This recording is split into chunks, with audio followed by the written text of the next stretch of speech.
Welcome to The Closing Room, brought to you by Capital Title Insurance Agency. The Closing Room is an interview show where our guests are other professionals in the real estate services industries who all have the same goal: help the customer get to the closing room. I'm your host, Tom Lico, and my co-host today is the Director of Sales and Marketing for Capital Title, Lisa R. Hey, Lisa, thanks again for being our co-host today. I trust all is well in your world. Everything's great. Happy to be here. All right. Today, let's talk about the Real Estate One Charitable Foundation. Crane's Detroit Business last week had an article about how 2020 was a tough year for charitable organizations. So I thought this would be a good opportunity to highlight the REO Foundation. So do you want to introduce today's guest for us? Yeah, I'd love to. Thank you. Jennifer Essary comes to the Ariel Foundation by way of Arkansas, Kansas, and then Detroit. She's the mother of 4 boys and the wife of 30 years to Rodrigo. Jennifer's background doesn't seem like a likely path to the foundation, but then again, it kind of does. Her story is really interesting and I think best told by her. So join me in welcoming the manager of the Ariel Foundation, Jennifer Essary. Welcome, Jennifer, and thank you for joining us today. Thanks for having me. It's a pleasure to be here. Well, congratulations on a still pretty impressive 2020 for the foundation, all things considered. And so before we start talking about the foundation and the accomplishments, I want to get into your background a little bit. Just in our show prep, learning about you. You have you're from Arkansas, I think, originally. Yeah. Bachelor's degree in psychology from University of Arkansas. Kansas, a bachelor's degree in Spanish, a law degree from University of Kansas. How did you end up in Michigan running a charitable foundation? That background, just if you could touch on just that path. It's a very impressive background, by the way. Sure, thanks. Well, being a transplant to Michigan, it is kind of an interesting story as to how I got here. But to back up a little bit, I did attend the University of Kansas. That's where all of my degrees are from. Oh, okay. My husband and I were both in school there. He was offered an opportunity here to move to the Detroit metropolitan area to run a lighting design studio for Smith Group. And at the same time, I was accepted into law school at the University of Kansas. So we went our separate ways, and he moved up here and I finished up the law degree program in an accelerated path, and then joined him 2 years later to be able to kind of pass the bar here, get my profession going. And that's when I joined the prosecutor's office of Oakland County. Spent the majority of my time there handling family law cases, so child abuse and neglect primarily. Then stepped out to raise 2 of my 3 incredibly spirited children. Needed to be able to spend more time focusing on their development. So really enjoyed the law aspect, wanted to stay involved. So I did some guardian ad litem work. I set up a practice myself in order to be able to focus on the guardian ad litem work. And really had achieved a balance between work and family. And then out of the blue, a colleague of mine called with the opportunity with the Real Estate One Charitable Foundation. My initial response was thanks, but no thanks, I'm happy. And she was very persistent until I finally said, okay, I'll do an interview and let's just see what it's all about. And that's how I ended up here. I had some nonprofit experience when I was in school at the University of Kansas. I was an executive secretary for a nonprofit firm, but it was business driven. So it certainly was not the charitable type of organization that I've had the privilege of working with for the last several years. Right. Wow. That's quite a path. So how long have you lived in Michigan now then? 20 years. Okay. Yeah. So your kids, so your spirited boys, they were all born and raised in. Yes. Yeah. And we've adopted it as our home. We love it. Okay, that's good. That's great. So can you talk about the final numbers raised in 2020? I know we got off to a slow start, pandemic hit and everything kind of locked up, but we had a strong second half as people adjusted. What did we end up, what were our final numbers? So we don't have final yet because we still have people trickling in with last part of December fundraising, but it's going to be, we're at 712,000 currently. So I expect 715, maybe 720 at the outside, 720,000. So given the year that we had, I would say that our folks and their generosity and their commitment to local communities has just really shown the bright side. Yeah. Just in comparison, what did we raise in 2018 and 2019? So in 2018, we had 804,554. And then in 2019, we had 931,812. So we've had on average prior to 2020, we had an average growth rate of 25% year over year. You factor in the 23% decline that we had in 2020, and we end up still at a 19% growth rate over the years that I've calculated it from 2014 to current time. Yeah, let me just real quick if I can add to that too. So we were knocking on the door of a million. So 2020, Yes. like that was going to be the year. But there's a story Stu tells. I think is interesting. Back when you started, what were the numbers when you started in 2013, 2014? So in 2013, so I joined in the late fall of 2013, and the numbers were 248,000. Right. And you said to Stu, I think we can get to a million. And he thought you were crazy. Like, yeah. no And in way fact, we can get to a million. I said, I think we can get to 1 million in 5 years. And he just looked at me like I had lost my mind. So if you factor in the fact that the first year I spent really just getting to understand the grassroots organization, Right. because the Charitable Foundation is a phenomenal organization in that it did the work that it did before they even had a paid staff person. So the first year that I was with the foundation, I spent learning all of the events, all of the organizations, becoming familiar with, participating in every single thing that I could, so I could understand where the interest and desires laid with our folks across the company. So if you don't count that learning year, 2020 would have been the $1 million year, right? So we were set to make that goal. So I'm sure I'll never live that down that I didn't achieve it, but I just saw so much potential, especially when you have a company like we do that supports in such a generous way all of our interests in serving the community, volunteering and financial support. There's no way we can't just tap into that generosity and really flourish. Right. So what are some of the charities that the foundation has been able to help? So on an annual basis, we have our corporate organizations that we support. And of course, that's the Alzheimer's Association, Child and Family Services that services Northern Michigan. We have Leukemia, Lymphoma, Multiple Sclerosis Society, Special Olympics Michigan, Forgotten Harvest, Ozone House. So we have all of those that we're annually committed to. But I was taking a look at the number of organizations in addition to those 7 that we support. And in 2019, we supported an additional 63 organizations in our local communities. So one of the things that we really hope for our folks across the company to do is to look in their backyards and see what organizations that they want to support, that they have a passion for, because that's where the growth has really come from. So the majority of our organizations that we support are health and human services organizations, even at the local level. And then we have a pretty significant representation for animal rights. We just have a bunch of animal lovers out there that support their humane societies and those sorts of things. So some of the organizations that we've had an opportunity to support in addition to our corporate, Friends Indeed, which is a safety net organization for low-income housing. We have Great Lakes Burn Camp for Kids, Big Brothers Big Sisters of Northern Michigan, Neighborhood House in Rochester, Arts for All in Traverse City. Michigan Ability Partners supports veterans and people with barriers to employment. We have Blue Star Service Dogs. We have By Kids for Kids, which is an organization of youth determined to serve youth and inspire change in the world. We have Selene Area Social Services, Down Syndrome Support Team, Special Days Camp, Kids on the Go, which is a pediatric nonprofit program, Avalon Housing, which provides housing to low income. I mean, I could go on and on. The number of organizations that we've reached is just tremendous. So really it can come down to there's these core ones that we're very involved with, like Special Olympics of Michigan, where we have a lot of volunteers in the Winter and Summer Olympics. But if someone has something, as you said, in their own backyard that's important to them or important to that community, they can create a fundraiser and then the company still matches that, right? Absolutely. Talk about the company match? We have some core requirements. The organizations have to be a 501c3. They have to stay in Michigan or be based in Michigan and have the funds stay in Michigan. It has to meet our core values as a company as well.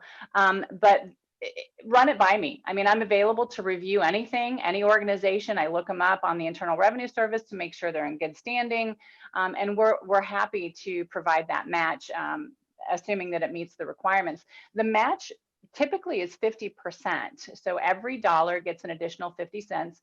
There's no administrative cost tagged on to the foundation. That is absorbed by Real Estate One, the family of companies.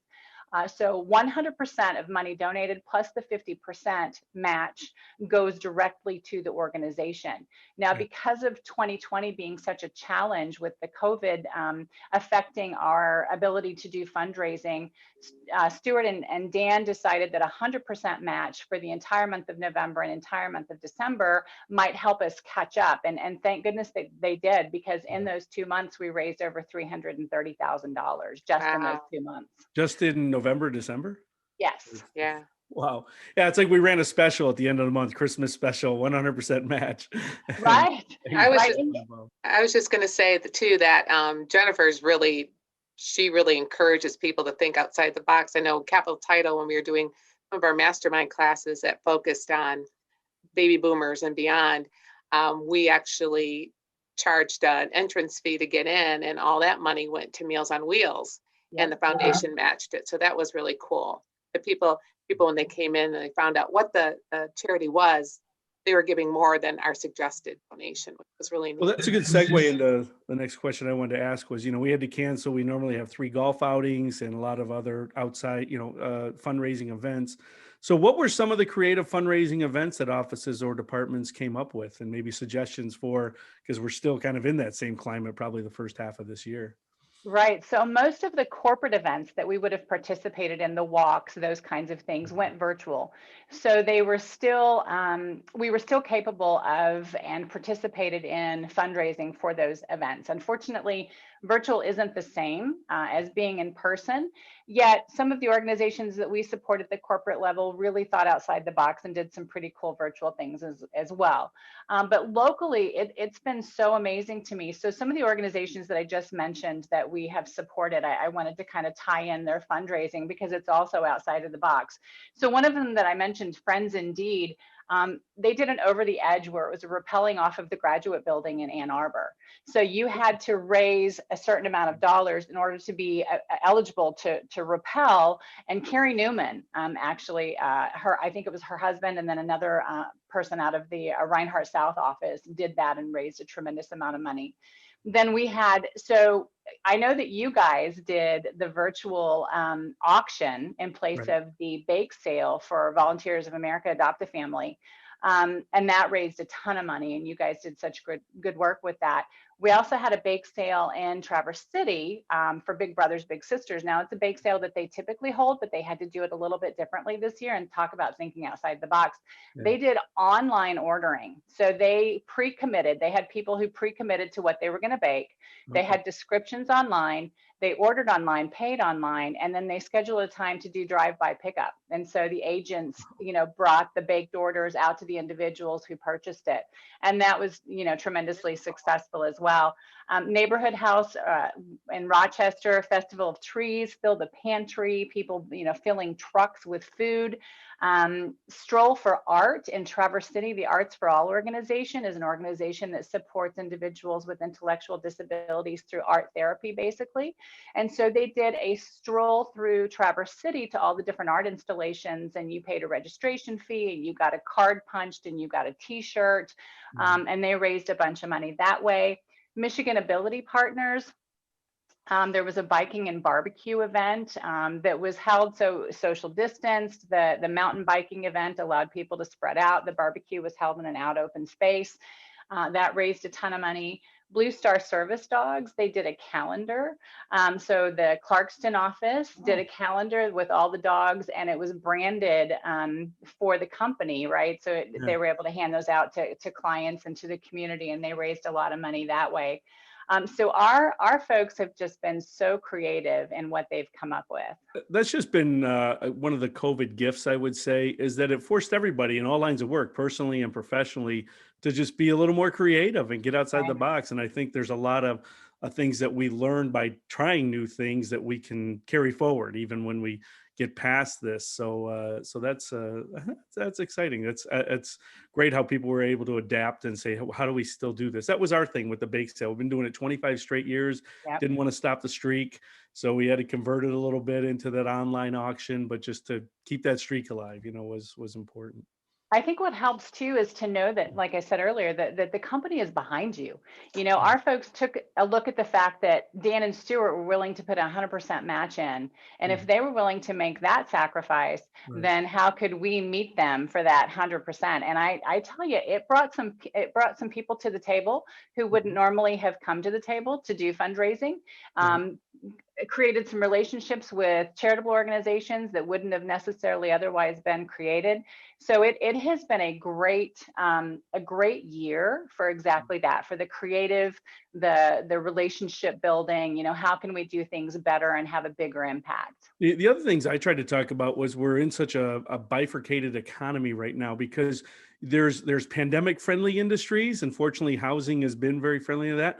And then there's not: travel, leisure, hospitality. And because we've been fortunate to be on the good side of this and having a record year, I felt, and I tried to send that message, it was that much more important to give, because there are a lot of people who are really struggling and we're not. So we're thankful, we're blessed, and let's help out those that haven't. So it's a bizarre world. Like, you're either in an industry that's having a record year or going bankrupt, and there's no in between. That's what's Right.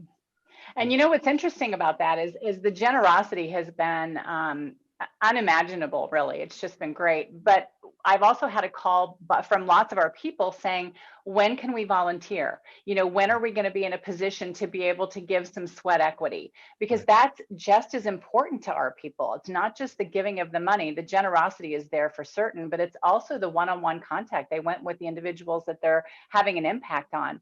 And Special Olympics Michigan, as you mentioned, is an organization that we spend thousands of volunteer hours on, hundreds of volunteers every year, whether it be in the winter games or the summer games or the fall games or the polar plunge, any of those things that we do. Our folks really have established relationships with athletes that they look forward to seeing every year. They want that contact. And so we're really hoping that 2021 will be, as the year progresses, the year that we can get back into that volunteer mode and add that to our entire, portfolio of giving. So what does 2021 look like for events? Do you think is it okay to come back and have the golf outings? I hate to bring those up, but I'm a big golfer and I pride myself in always going to all the golf outings. And we have 3, right? That that's one of a premier flagship event for some of our offices. So we have the screen door open for Special Olympics that our company-wide, but primarily organized out of the central office. And then we have the Traverse City golf outing. And then we have the Chesterfield Township golf outing. I hope, and Stuart and I had a conversation about this, where maybe if we push the dates further out into the summer, maybe early fall, we'll have a better chance to have the face-to-face contact. I do know that a couple of organizations went ahead and had golf outings in 2020, and they were able to pull it off. And so the desire is there for sure. I just don't know if the organizations that we support are going to be in a position to facilitate something like that. So the Alzheimer's Walk, for example, is still under consideration as to whether that's going to happen. The Special Olympics Michigan Polar Plunge that we're huge participants in is virtual this year. So it's a virtual polar plunge or a 5K frozen walk or run. But they're hoping that the summer games are going to happen in June. They're scheduling for them to happen in June. So I think, there's this dose of caution that we're all taking, but we're also chomping at the bit to get out there and be active. So I don't know what 21 is going to look like. Yeah. How do you do the virtual polar plunge? So you just have someone, you're still raising money, and then someone videos you jumping into some cold frozen pond? Yeah, this is how dedicated. Yeah, this is how dedicated our folks are. In the past, we've had a polar plunge that was canceled, And we've had a polar plunge where the weather was really tricky and people weren't able to make it to their various polar plunge locations. So they self-sacrificed, went out into their backyard, laid down, rolled around in the snow, had family members spray them with a hose while they were in their bathing suit. I mean, we have folks that are so dedicated to doing the polar plunge that they will find ways to make it happen, even if there is one. So I have no doubt that there's going to be some creative things. There was a suggestion for a dunk tank, maybe doing a dunk tank. One of the offices was going to have a dunk tank in their parking lot. I think that was Rochester, Karen Catellus-Ria. She is a diehard polar plunger. So we'll figure out ways to do it. But we're also thinking about maybe we can do a company-wide sort of 5K walk somewhere. If we can find a public location where people would want to show up and walk socially distanced.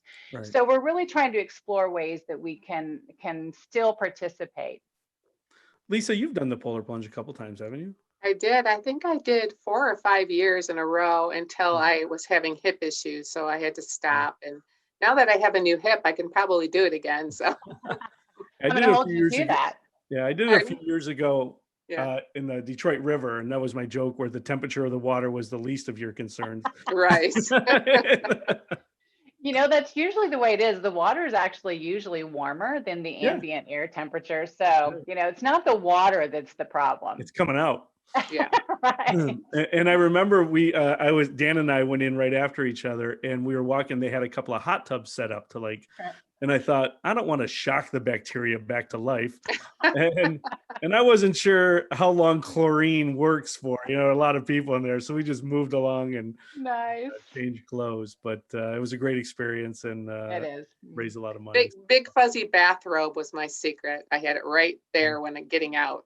That really helped a lot. Yeah. One of the things I did is I went to Salvation Army and bought my entire outfit so that I could immediately just throw it away Good idea. afterwards. So that was my strategy. Lisa, do you have another question for? Yeah. Your background's very impressive. And we know that you just do this on a part-time basis. So how do you manage your time with your 3 spirited boys, who I'm sure are probably all in some sport of some sort, and doing the foundation work? Yeah, so the position is a 24-hour-a-week position. And the saving grace of it is the support of the company and allowing me to do my job whenever I have time. So the only time restrictions that I have are event related. A lot of Saturday events, a lot of evening events when we actually are meeting in person.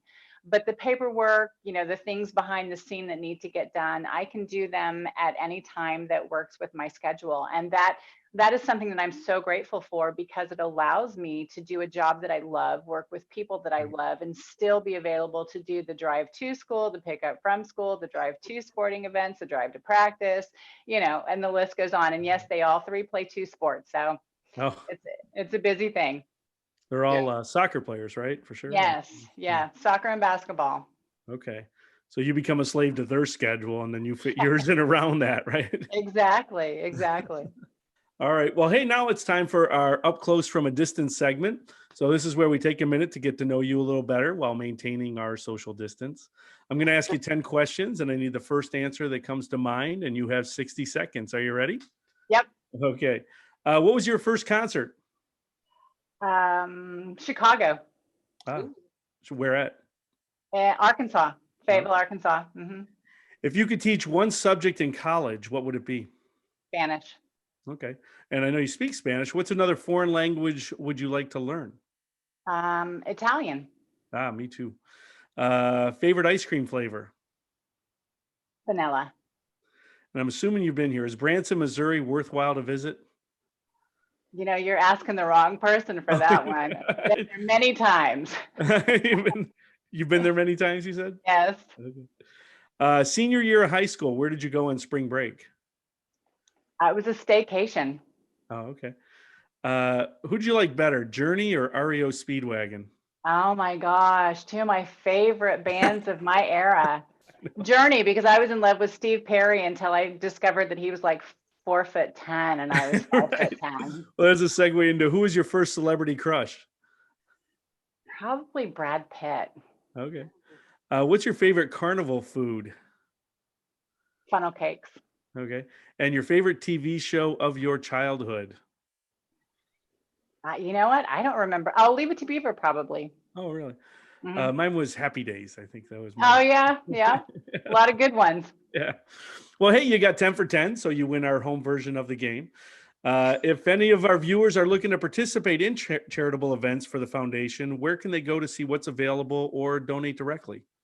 Sure. So the Real Estate One Charitable Foundation has a website, www.reocf.org, or you are welcome to email me, jessary@realestateone.com, and I'll be glad to entertain any questions about organizations or events, just anything that you might have for me with regards to the foundation.